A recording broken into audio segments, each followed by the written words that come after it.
Begitu lihat ini, wah ini bagus. Pak beli no, ma beli no. Sampai ngamuk-ngamuk, harus beli. Lu ini kan enggak benar. Berarti hidupmu dipengaruhi, lifestyle-mu dipengaruhi oleh media sosial. Sekarang kan belanja apa semua kan dari HP ya kan. Nih saya pegang terus nanti dari HP tiba-tiba ada pemberitahuan gitu kan. Barang murah ini mumpung tanggal 4 bulan 4 tahun. Akhirnya belanja enggak berhenti-berhenti. Nah kalau kita yang mempengaruhi media sosial kita paham. Halo semuanya, welcome back to A3, Authentic and Aesthetic. Tempatnya remaja asik ngumpul bareng ngobrolin hal-hal estetik. Dan hari ini kita bakal ngobrol bareng Kak Andre Prawoto perihal sosial media lifestyle. Seperti apa keseruannya? So langsung aja check it out. Puji nama Tuhan. Ya, shalom teman-teman. Jadi hari ini kita sama-sama mau sama-sama belajar ya, ngobrol-ngobrol mengenai satu topik yaitu sosial media lifestyle. Jadi kalau ya teman-teman sadari bahwa sebelum masa pandemi aja gitu, sebelum masa pandemi sekitar 1 tahun yang lalu lebih, kayaknya hidup kita ini sulit sekali dilepaskan dari namanya sosial media, WhatsApp, Instagram, TikTok, YouTube dan lain sebagainya gitu ya. Apalagi itu sebelum pandemi, apalagi sekarang saat kita memasuki masa pandemi, kita melihat kalau yang dulunya nggak bisa dilepaskan sekarang malah seakan-akan sepenuhnya hidup kita itu sosial media gitu. Karena sekolah online, mengumpulkan tugas pun WhatsApp gitu, kadang upload YouTube, kadang harus bikin TikTok dan lain sebagainya, terus nggak bisa kemana-mana, pelariannya sosial media lagi. Nah, melihat fenomena yang ada ini sebenarnya apakah gaya hidup bersosial media yang seperti ini tuh sebenarnya Alkitabiah nggak sih, sebenarnya sesuai dengan kehendak Tuhan nggak sih? Nah untuk itu hari ini kita ditemani oleh seorang hamba Tuhan, pelayan Tuhan yang saya tahu bergerak juga di bidang yang melayani anak-anak, juga melayani remaja pemuda dan tentunya juga cukup aktif di sosial media ya beliau. Dan langsung saja kita beri sambutan yang meriah untuk Kak Andre Prawoto. Luar biasa, boleh saya undang depan. Oke. Halo, shalom Andre, boleh duduk? Iya. Oke, ini dicopot nggak apa-apa, 1 meter kan? Oh iya boleh, 1 meter. Ya, ini jarak diatur jauh memang. Oke, 1 meter, is okay. Iya. Iya. Jadi kabarnya baik ya? Baik. Puji Tuhan. Selama pandemi ini gimana Kak Andre? Selama pandemi, ya, pelayanan dan lain sebagainya. Kalau pelayanan terus terang kita enggak seperti dulu ya. Kalau dulu kan tatap muka, jadi kalau ketemu lebih banyak, kesempatan semuanya lebih banyak. Sekarang lebih online juga sih. Cuma enggak sebanyak sebelumnya. Artinya jumlah pelayanan, jumlah kegiatan ibadahnya itu enggak seperti sebelum pandemi. Mungkin karena ini ya, pergantian gitu ya.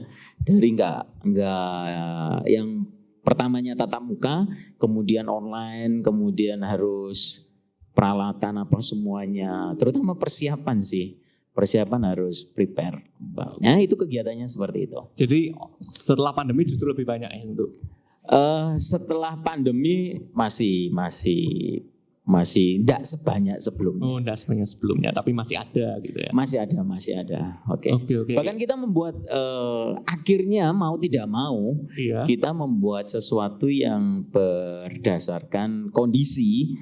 Akhirnya kita buat ya media sosial lebih banyak. Terus kemudian bikin satu persekutuan yang dulunya tidak ada. Salah satunya saya buat Zoom khusus anak-anak seperti itu. Ya. Jadi ya justru pemanfaatan media sosial ada justru ya di masa pandemi ini. Iya. Nah, kalau Kak Andre sendiri melihat fenomena yang tadi ketika selama masa pandemi segalanya semuanya seakan-akan dipindahkan ke media sosial, seakan kehidupan pindah ke media sosial. Sebenarnya ini hal yang baik atau hal yang buruk sih sebenarnya? Khususnya kita sebagai anak Tuhan ya, sebenarnya dilihat dari beberapa hal dulu. Kalau kita melihat dari Alkitabiah dulu, maksudnya dari sisi kita melihat dulu kondisi Alkitab ditulis itu mulai dari Perjanjian Lama sekitar 1600 tahun begitu penulisannya. Nah kalau kita melihat seperti itu cara penulisannya pun berbeda-beda, situasinya berbeda, ya kan? perjanjian lama dengan perjanjian baru, terus kita lihat perkamen-perkamen yang ada. Nah itu kan istilahnya perkembangan tulisan. Kemudian ada penerjemahan. Akhirnya di perjanjian baru setelah zamannya Tuhan Yesus ada penerjemahan Alkitab ke bahasa Latin, kemudian Alkitab sampai akhirnya ke tempat kita. Nah itu dulu apakah semuanya pakai buku?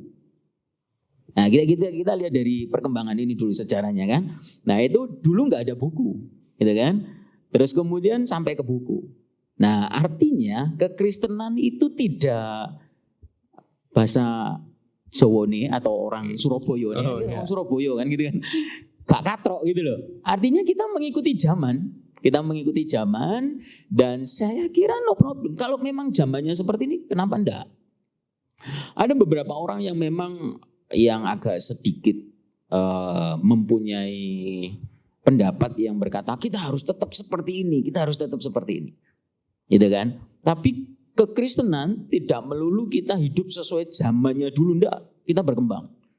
Terus alasan berikutnya adalah ini pemerintah yang memberikan informasi kepada kita karena kondisi kita harus melakukan seperti ini. Memberikan anjuran nih. Nah, terus Alkitab juga berkata kita harus tunduk kepada pemerintah sebagai pimpinan di mana kita ditempatkan.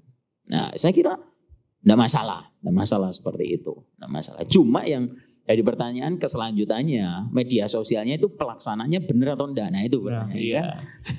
Jadi kalau tadi kasusnya kalau kita gunakan untuk menyebarkan Injil firman Tuhan sangat-sangat oke gitu ya.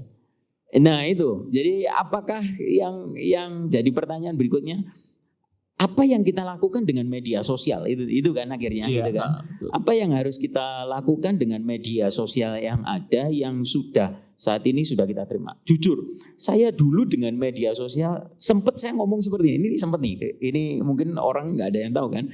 Saya ngomong begini, aku gak bakalan lah pakai Instagram, ngapain bikin susah, maksudnya bikin waktu habis mainan gini.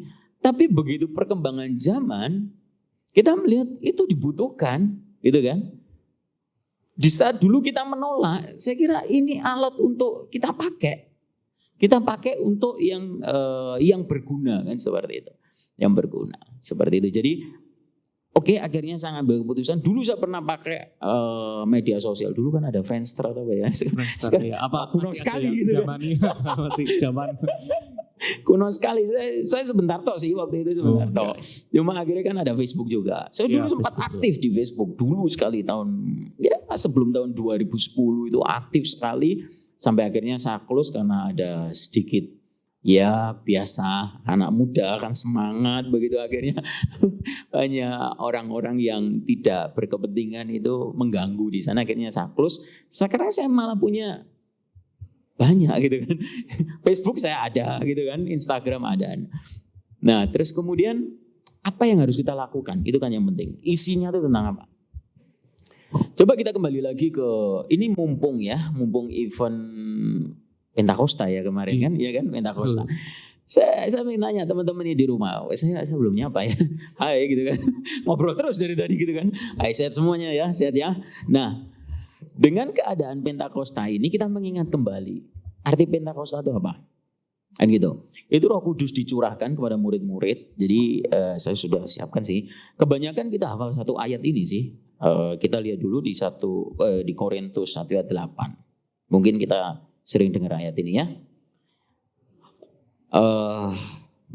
Tetapi kamu akan menerima kuasa kalau Roh Kudus turun ke atas kamu dan kamu akan menjadi saksiku di Yerusalem dan di seluruh Yudea dan Samaria dan sampai ke ujung bumi.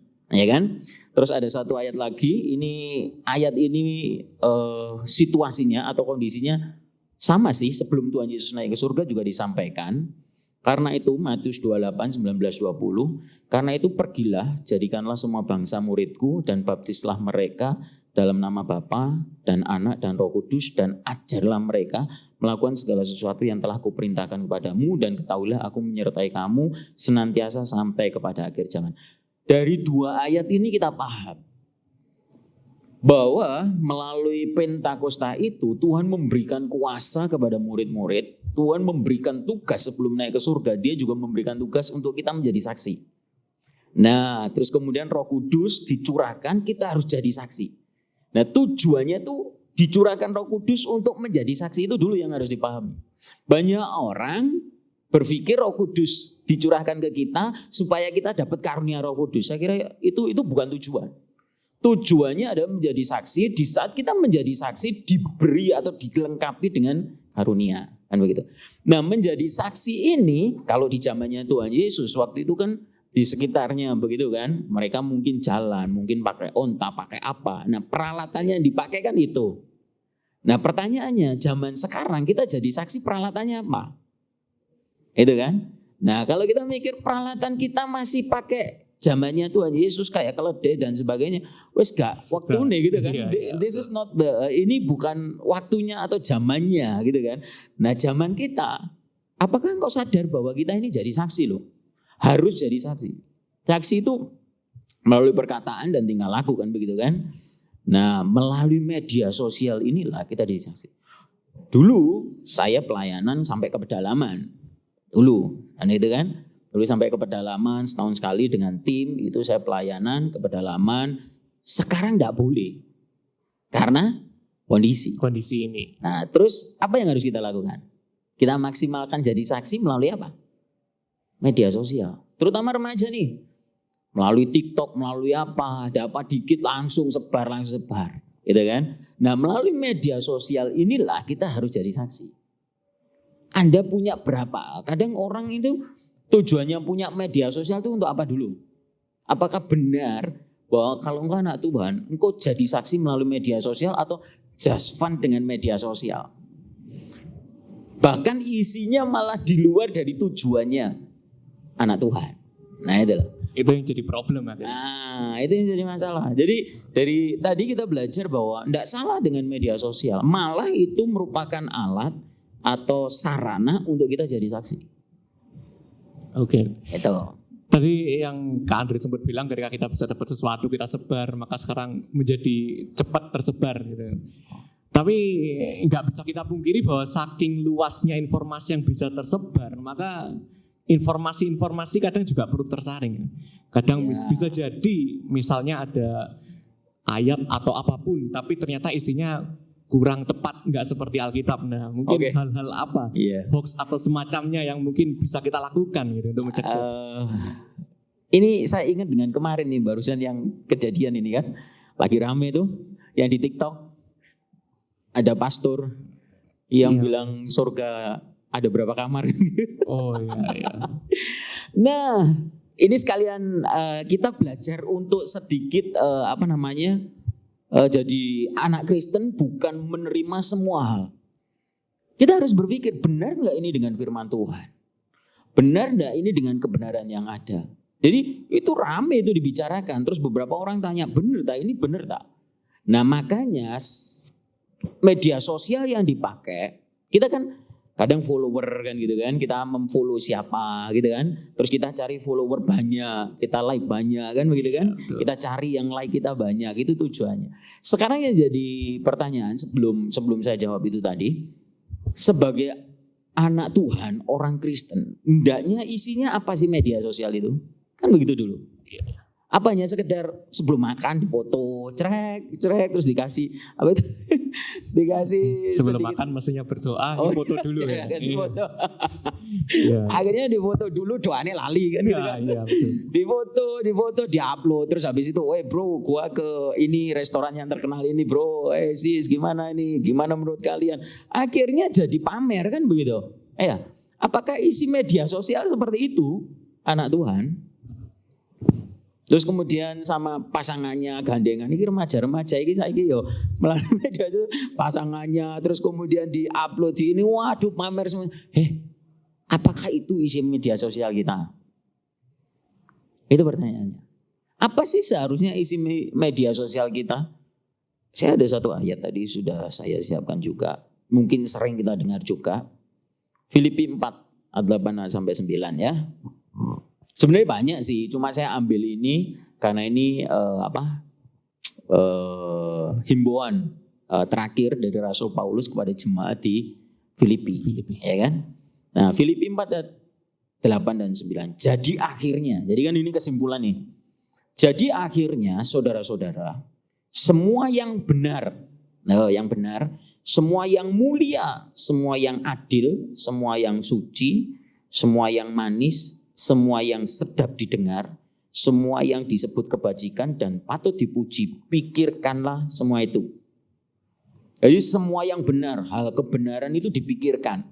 Dan apa yang telah kamu pelajari dan apa yang telah kamu terima, ini jemaat di Filipi yang sudah diterima mereka, dan apa yang telah kamu dengar dan apa yang telah kamu lihat padaku. Jadi Paulus ngomong, kamu sudah lihat aku, kamu sudah dengar perkataanku, kamu sudah dengar tindakanku, lakukan itu. Wah, keren ini. Paulus jadi saksi kan istilahnya buat jemaat di Filipi, maka Allah sumber damai sejahtera akan menyertai kamu. Nah, kalau dari sini kita belajar, seseorang sebelum nulis, sebelum upload di media sosial, itu semuanya pasti ada dalam pikirannya dulu. Itu dulu. Yes. Maksud saya itu seperti itu. Jika sudah ada dalam pikiran, mereka baru melakukan tindakan upload di media sosial. Gak ada orang ngawur kemudian baru upload, ngawur, upload, apalagi sekarang UU ITE dan sebagainya kan pasti. Pasti dia berpikir dulu. Nah, makanya beberapa perusahaan sebelum menerima karyawan, mereka melihat media sosialnya dulu kan. Ada beberapa. Dilihat, ini yang dibicara nopo, tukang ngerasani orang lain gitu kan. Ngomongin orang lain, terus kemudian tukang bully orang lain, yang ditunjukin nggak ada yang bermutu sama sekali. Saya kira ini jadi pertimbangan. Nah kalau kita semua teman-teman yang ada di rumah maupun dimanapun yang melihat ini, apa yang ada dalam pikiran kita? Tadi dikatakan semua yang benar. Nah korelasikan dengan tujuan tadi jadi saksi.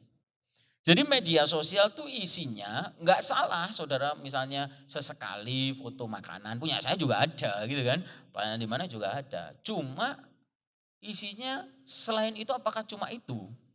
Kalau teman-teman lihat di media sosial saya di Facebook atau di Instagram, terus kemudian di WhatsApp saya, itu setiap hari pasti ada renungan ya, kalau teman-teman yang tahu itu setiap hari, everyday. Saya belajar untuk, itu juga mempelajari saya untuk saya belajar Alkitab setiap hari. Jadi setiap hari terus ambil satu ayat, saya renungkan, dapat ini, saya upload. Dan dulu hanya di WhatsApp atau di Instagram, begitu masuk di Facebook, itu ternyata teman-teman dari luar pulau, teman-teman dari mana, itu semuanya kita jadi berkat buat mereka. Nah, jika kita sudah tahu yang benar itu kita pikirkan, yang manis, yang sedap didengar kita pikirkan, kemudian kita tulis, kita upload, itu yang keluar. Kalau Anda berbicara sebagai seorang hamba Tuhan, misalnya nih, ini kan teman-teman nih ya kan, tapi kan kita ngomong tadi kasusnya misalnya kayak TikTok itu, seorang hamba Tuhan menyampaikan di media sosial, akhirnya semuanya ngikutin, ternyata pengajarannya salah, itu berbahaya. Semua yang lihat, semua yang dengar, dia mengajarkan tentang universalism. Itu kan, yang kita ngomong tentang yang di surga ada banyak kamar-kamar, yang khusus kamar nomor 8 ini diem loh ya, ini punyanya orang. Itu ajaran salah di dalam Alkitab, ajaran sesat gitu loh. Tapi kita yang nonton juga mantuk-mantuk, wah keren ini keren. Repot. Zaman sekarang baru bertobat langsung jadi pastor gitu kan. Zaman sekarang baru bertobat langsung diangkat tanpa lihat latar belakang. Nah, itu mempengaruhi. Apalagi seorang hamba Tuhan gitu kan. Nah kita teman-teman kita masih muda, remaja-remaja. Ayo belajar upload yang benar. Boleh lu sama teman-teman lu foto bareng dia upload kebersamaan bro kan, itu gak masalah. Saya juga ada satu punya media sosial khusus youth gitu kan. Anak-anak sederhana mereka malah minta ibadah, ini keren. Mereka bilang begini, Kak pandemi, gak masalah Kak, ayo Kak kita sebulan sekali atau 2 kali kita pertemuan.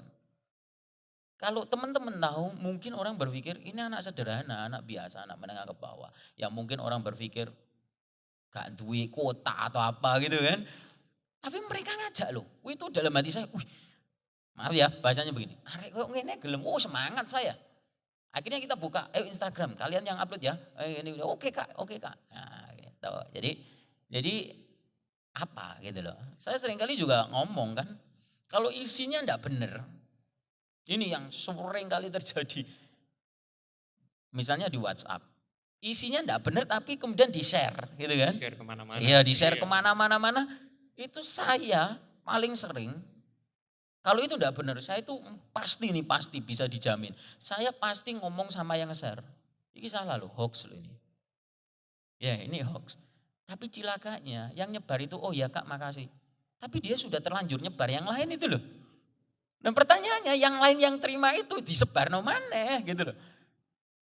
Makanya sebelum mengupload di media sosial, sebelum menyebarkan di media sosial, pikir dulu ini benar, ya kan? Sedap didengar dan layak dipuji enggak ini hal seperti ini gitu. Itu yang harus diperhatikan. Jadi bukan hanya sekedar mainan media sosial untuk just for fun. Bukannya enggak boleh loh ya. Ya itu memang hiburan kita kan. Saya melihat berita, kadang komen gitu kan. Kadang komennya juga harus diperhatikan gitu kan. Ya jaga diri lah gitu kan sesuai firman Tuhan. Iya. Jadi ya sesekali untuk fun it's okay ya. Sesekali untuk fun. Ya yang penting isinya saya kira bukan sesekali ya. Ya terserah tujuan kalian apa. Misalnya tujuan saya untuk mencari teman. Terus kita saling berbagi dengan teman. Berarti kan otomatis banyak hal yang harus kita upload, gitu kan, supaya ini menarik mereka. Tapi ingat tujuannya apa? Seperti Filipi tadi ngomong, yang sedap didengar, kebenaran itu yang harus disampaikan. Oke. Jangan sembarangan. Iya, ya kalau kita sekarang kembali ke tema kita ini kan tadi sosial media lifestyle gitu ya Kak Andre ya. Nah, lifestyle, gaya hidup. Kalau menurut Kak Andre sendiri yang disebut lifestyle itu yang seperti apa sih? Sesuatu menjadi sebuah gaya hidup itu ketika seperti apa? Gini. Nah, saya menangkapnya nih ya, mau koreksi kalau keliru. Media sosial lifestyle, gaya hidup kita ini dipengaruhi media sosial atau enggak kan begitu? Seperti ini maksudnya ya. Jadi setiap kegiatan kita itu apakah dipengaruhi media sosial atau kita yang mempengaruhi media sosial? Itu dulu. Nah kalau gaya hidupmu dipengaruhi media sosial, kamu harus bisa memilih. Nah kalau misalnya saya ketemu dengan ada orang juga anak muda juga. Sorry ya ngomong ini hidupnya sederhana sih, hidup keluarganya juga sederhana. Sing ditonton itu barang branded, barang-barang mewah, just for information, hanya sekedar pengetahuan is okay gitu loh. Ya kan? Tapi begitu lihat ini, wah ini bagus, Pak beli no, Ma beli no, sampai ngamuk-ngamuk, harus beli. Loh ini kan enggak benar. Berarti hidupmu dipengaruhi, lifestylemu dipengaruhi oleh media sosial. Bangun tidur, gak doa, gak apa, nyekeli langsung HP. Ya langsung HP. WhatsApp padahal jelas pacar yo gak duwe gitu. Konco yo gak. Ngono lho, HP sih dilihat apa gitu loh. Iya kalau Pak, ya ini kan masih anak-anak gitu kan. Nah iya kalau selamat pagi, kan ono sing nyopo, mamai papai sing nyopo, ngapain kok sibuk sama HP-nya? Gitu. Nah kadang seperti itu. Nah itu loh kebiasaan kita yang baik atau yang benar selama ini kadang-kala dipengaruhi oleh media sosial. Jadi lifestyle kita akhirnya tergantung media sosial. Bukan kita yang ngatur media sosial. Nah sekarang pikir dulu. Apakah Anda dipengaruhi media sosial atau Anda yang mempengaruhi media sosial yang ada di HP Anda loh ya. Otomatis media sosial ini kan di genggaman kita. Dia yang mempengaruhi saya atau saya yang ngatur dia. Paham ya? Iya. Mungkin contohnya kalau kita yang mempengaruhi media sosial. Kalau kita yang mempengaruhi media sosial berarti kita yang ngatur. Saya punya temen nih, dia itu enggak tahu ya dia kuper atau ya, tapi dia media sosial, dia enggak usah media sosial, HP aja dia jarang pegang. Karena dia tahu dia sibuk. Gitu loh. Dan dia paham, aku kok nek media sosial, aku blonjo terus sih gitu loh akhirnya. Jadi dia tahu kapasitasnya, ya cewek-cewek nih ya. Sekarang kan belanja apa semua kan dari HP ya kan. Nek saya pegang terus nanti dari HP tiba-tiba ada pemberitahuan gitu kan. Barang murah nih, mumpung tanggal 4 bulan 4 tahun. Akhirnya belanja enggak berhenti-berhenti. Nah kalau kita yang mempengaruhi media sosial kita paham. Ini sampai di mana? Jadi atur waktu, mungkin ada yang bisa atur waktu. Jam sekian selesai ya wis selesai. Jam ini ya selesai, yang dilihat cuma ini. Loh kalau teman-teman tahu di Instagram saya, itu saya ada enggak ya? Kayaknya enggak ada deh. Ngikutin artis siapa gitu enggak ada deh. Saya kebanyakan berita. gitu loh. Jadi saya lihat perkembangan berita saat ini, ya ada beberapa temen, ya sudah. Dan itu yang ngatur siapa? Kita toh, bukan orang lain kan, yang ngatur media sosial kita, gitu kan. Nah, itu disebut kita yang ngatur. Tapi kalau bangun tidur, pikiran kita cuma media sosial, pikiran kita ya sama kalau orang lagi kasmaran, pacaran kita diatur dengan pacaran kita kan gitu kan. Di HP kok gak muni ya, kan gitu kan. Ada begitu ditelok saya muni ternyata ada pinjaman berhadiah.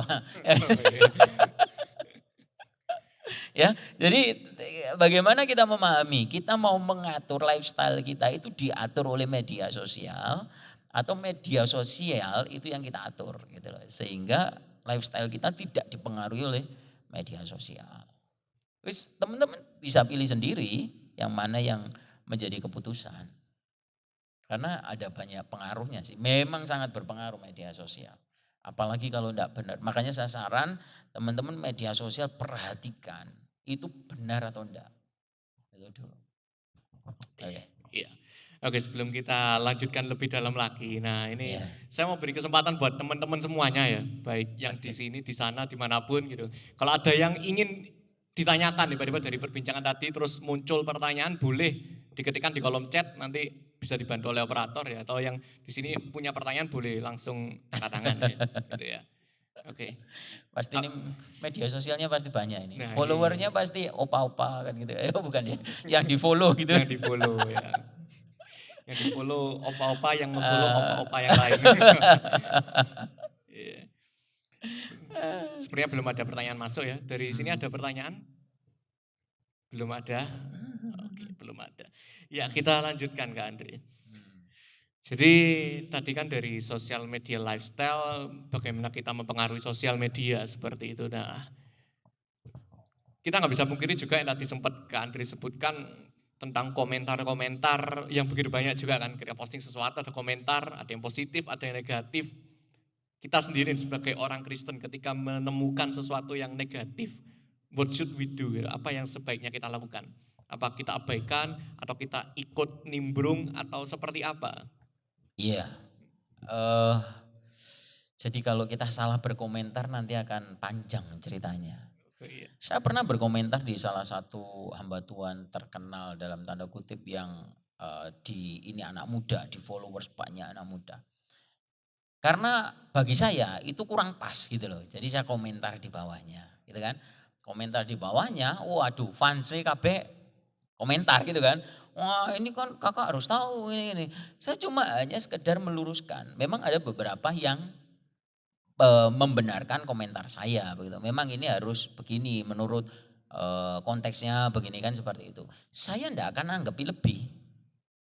Karena kalau saya nanggepi lebih nanti akan terjadi banyak persepsi gitu kan. Kadang-kadang makanya kita berkata jangan banyak ngomong. Di dalam banyak ngomong banyak kesalahan. Jadi kalau Anda menemukan satu komentar yang kurang pas, saya lebih senang itu kalau kita langsung ke pribadinya. Makanya yang saya tunjukkan itu, yang saya komentari itu langsung yang buat status. Gitu loh. Nah setelah itu bawahnya yang lain saya kira enggak terlalu untuk ditanggapi lebih lanjut kecuali kalau dia benar-benar mau konsen ke kita. Japri atau apa monggo. Karena kita harus melihat yang kita komentarin ini nanti cakupannya gimana. Kecuali kalau WhatsApp ya, misalnya saya lagi share nih atau dia share sesuatu yang enggak benar terus kita komentari. Nah itu kan japri, ya kan, jalur pribadi. Tapi kalau kayak di ranah Instagram, Facebook, semua itu bisa lihat. Orang yang pro bahasanya, orang yang pro dengan Anda atau orang yang kontra dengan Anda, mereka akan sama-sama komentar di sana. Dan kita enggak tahu hati orang. Makanya saya sarankan mending ya sudah stop. Kalau memang mau ngomong lebih lanjut, lebih ke japri aja. Lebih ke japri aja. Itu lebih bagus lah. Lebih cepat menyelesaikan masalah juga. Untuk mengambil sebuah keputusan. Jadi dari sosial media lifestyle kita sudah belajar banyak hal ya teman-teman ya. Dari perbincangan tadi. Nah begini Kak Andre. Sebagai orang Kristen, ya anak-anak Tuhan, anak Kristen, anak remaja Kristen, berarti semestinya lifestyle yang harus dimiliki itu yang seperti apa tadi? Kita berangkat dari semua perbincangan tadi. Baik, jadi gaya hidup kita sebagai orang Kristen kita harus paham dulu bahwa media sosial itu hanya sarana atau alat. Itu dulu. Nah, sarana ini jangan disalahkan.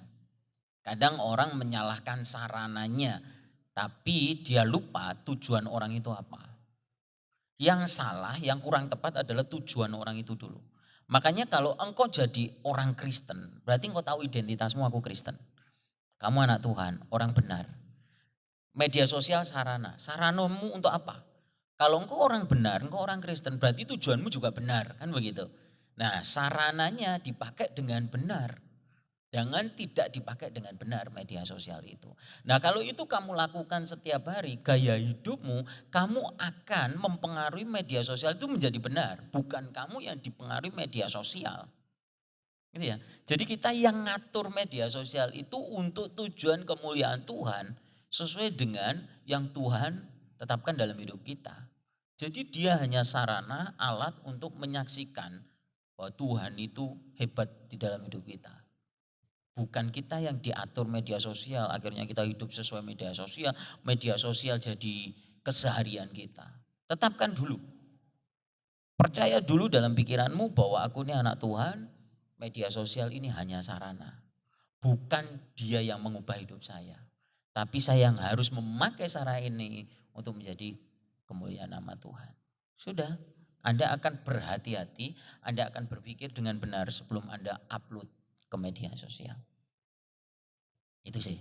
Yes, luar biasa sekali. Berarti setelah kita tahu tujuan kita, menerapkan tujuan dengan benar, maka ya sepertinya kayak jadi selebgram, mau jadi YouTuber itu pun nggak masalah ya. Oh, enggak masalah. Saya kira enggak masalah. Kayak ada beberapa teman yang YouTuber itu, dia ngomongnya juga Tuhan Yesus memberkati saya, Tuhan Yesus menyertai saya, kan begitu kan? Nah, itu enggak masalah. Berarti kan dia tahu identitasnya dia. Kayak saya membuat setiap hari quote. Itu memang di dalam gambarnya itu tidak ada nama Tuhan Yesus. Kenapa? Tujuan saya bukan hanya untuk orang Kristen. Itu tujuan saya. Jadi ternyata itu diupload oleh teman-teman yang bukan Kristen juga. Jadi berkat buat mereka. Cuma kalau yang ngikutin saya, bawahnya tulisan saya itu ada ayat Alkitabnya.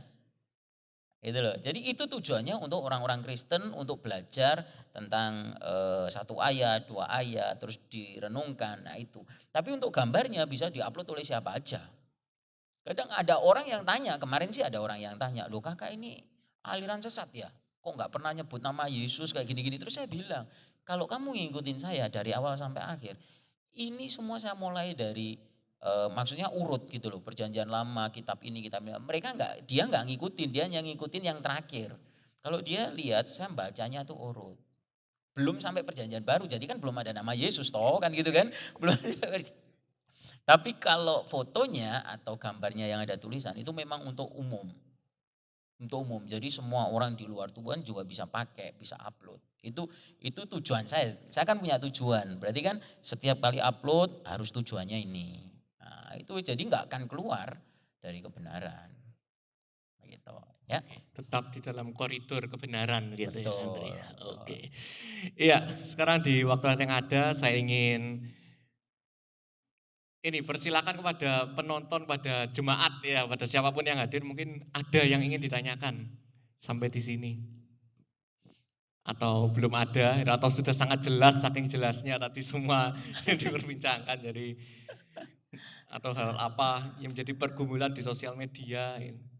Jangan-jangan mereka nggak punya sosial media kayaknya. Seperti suatu hal yang sangat mustahil. Antara dua hal, mereka berpikir ini bener gak sih media sosial aku sini kan gitu kan. Setelah ini dihapusin semua yang enggak bener. Enggak lah, kalian kan punya perhitungan sendiri gitu loh. Punya perhitungan mana yang benar, mana yang perlu dilanjutkan, mana yang enggak. Kan itu ada berpikir sampai di sana. Gitu. Apalagi remaja-remaja sekarang teman-teman nih. Terus kemudian sekolah-sekolah itu kan pakai itu semua sekarang. Itu. Jadi itu perlu diperhatikan. Maksudnya Bener enggak selama ini? Jangan sampai kejadian-kejadian masih SMP, masih SD, mainan media sosial, terus sampai matanya rusak gitu kan. Terus sampai lali tugasnya, tanggung jawabnya sebagai murid, akhirnya cuma berkutat di situ toh. Kan repot nanti. Nah iya, seperti yang Kak Andre katakan loh, misalnya terlanjur ya, ada yang terlanjur kecanduan, terlanjur ya karena semua serba media sosial terus terlanjur terikat sama sosial media. Nah, apakah ada hal-hal yang bisa dilakukan? Segala sesuatu kalau kecanduan atau terlanjur itu ada perlu terapi khusus. Ya, kalau kita ngomong secara umum loh ya, terapi khusus. Nah, kalau memang diharuskan terapi khusus secara kedokteran itu kan ada sendiri. Tapi kalau mungkin itu adiknya atau keluarganya gitu kan, kita paham dengan itu ya kita harus sedikit kasih pressure atau kasih disiplin ke anaknya. Harus itu saya kira karena orang kecanduan itu kan sudah masuk ke dunia otaknya yang mengalami masalah nantinya ke depannya gitu.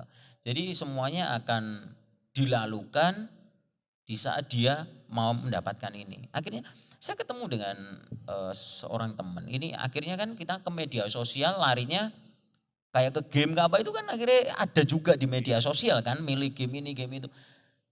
Anaknya main game, papanya pertama ngomongnya begini, papa harus mantau lo ya kamu main game. Oke pak, jadi kamu main game harus dalam pantauan papa.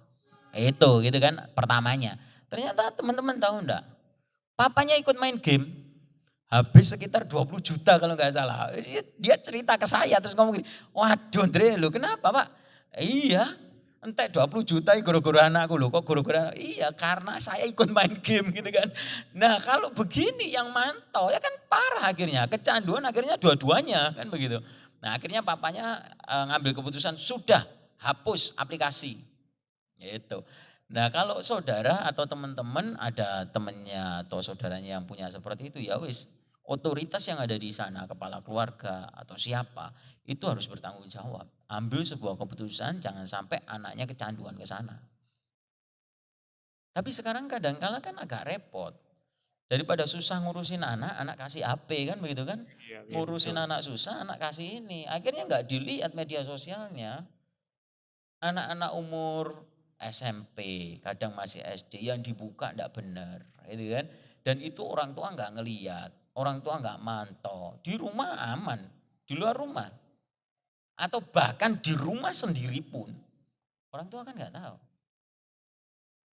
Seperti itu. Jadi kalau ngomong tentang kecanduan balik lagi, kalau masih bisa diatur ya harus diatur. Dan itu wajib. Kalau kita sebagai anak Tuhan ya Anda harus ngomongnya adikmu kasih tahu, dikasih disiplin untuk masa depannya dia. Makanya kemarin saya sempat lihat ya di mana di sosial media juga ibu-ibu cara didik anak ini cara didik anaknya ya mungkin ekstrim tapi saya kira ya kurang tepat juga sih sehingga anaknya takut karena ada hukuman kan matanya dikasih hitam-hitam. Begitu bangun tidur mamanya nunjuk, nih matamu hitam karena banyak main game, karena banyak lihat HP kan gitu. Anaknya takut sampai nangis-nangis. Saya kira juga kurang tepat juga untuk nakutin anak. Suatu saat anaknya besar tahu itu ternyata saya cuma dimainin, dia main lagi kan gitu kan. Nah, itu yang bahayanya di sana. Jadi harus dikasih tahu lah pengertian dasarnya tentang sosial media, akibatnya sosial media itu seperti apa. Terus kemudian sosial media penggunaan dengan bijak seperti apa. Apalagi di Indonesia ya, menurut penelitian pemakai internet, pemakai sosial media yang paling enggak benar ucapannya gitu kan, Indonesia kan. Indonesia, Ya kan? netizen Indonesia. Iya, iya. Netizen yang terhormat sampai begitu, apa kata netizen? Ya kalau hal yang baik ada sih beberapa kasus nggak terpecahkan, netizen komentar-komentar akhirnya terpecahkan. Tapi yang omongannya itu loh di media sosial itu loh. Kelihatannya kalau ke gereja ketemu alim-alim kan begitu. Begitu di media sosial, waduh mesu-mesu, ngomong kotor, ngomong nggak bener. Kita juga nggak tahu, makanya orang tua atau ya kakak lah. Kalau punya adik, cek itu punya adikmu. Nanti Dipantau gitu ya. dipantau. Nanti kebalikannya, adiknya ngecek ternyata kakaknya yang lebih parah kan gitu. Mungkin tadi yang mungkin di gereja omongannya bagus-bagus. Mungkin di media sosial karena ngerasa, oh ini saya nggak dilihat kok, ini cuma dunia maya. Jadi saya bebas melakukan apapun, omongnya nggak bener. Mungkin ada pandangan-pandangan seperti itu kan. Iya, jadi mereka berpikirnya bahwa di media sosial I can do anything. Jadi saya berbuat apapun juga sesuka gue gitu kan. Terserah saya. Tapi dia lupa identitasnya dia itu orang Kristen. Itu satu. Terus kemudian yang kedua, para yang penonton atau orang yang melihat itu ternyata bukan orang sekitarmu tok. Orang-orang di luar sana, apalagi kalau sampai di media sosialnya ada tulisan salib. Bergereja di oh ya kemarin ada kasus juga pengerja satu gereja, salah satu gereja. Di alamatnya media sosialnya dia, itu tulisannya gereja A. Jelas gereja A, alamat di sekian. Ya diupload tahu enggak? Barang-barang enggak jelas semua. Dan dia pengerja, dalam tanda kutip, calon pendeta juga gitu kan. Nah orang kan melihatnya, bukan masalah itunya. Ini loh kamu tulis ini ternyata kondisimu seperti ini di media sosial. Ketemu orangnya baik, ngobrolnya biasa. Dia lupa yang melihat itu bukan hanya anak Tuhan. Sesama anak Tuhan aja dia sudah jadi batu sandungan. Apalagi di luar Tuhan. Hati-hati. Wah ini dengan pernyataan seperti ini terus saudara ngomong, oh berarti jangan bikin salib, jangan bikin, itu namanya. Semua ayat-ayat Alkitab. Malah saya ngomong, kalau kamu berani kasih identitas kekristenan dalam media sosialmu, berarti kamu berani bertanggung jawab. Berarti kamu berani menunjukkan kepada dunia kan seperti itu. Bahwa kamu ini anak Tuhan dan kamu harus bertanggung jawab dengan apa yang kamu tunjukkan.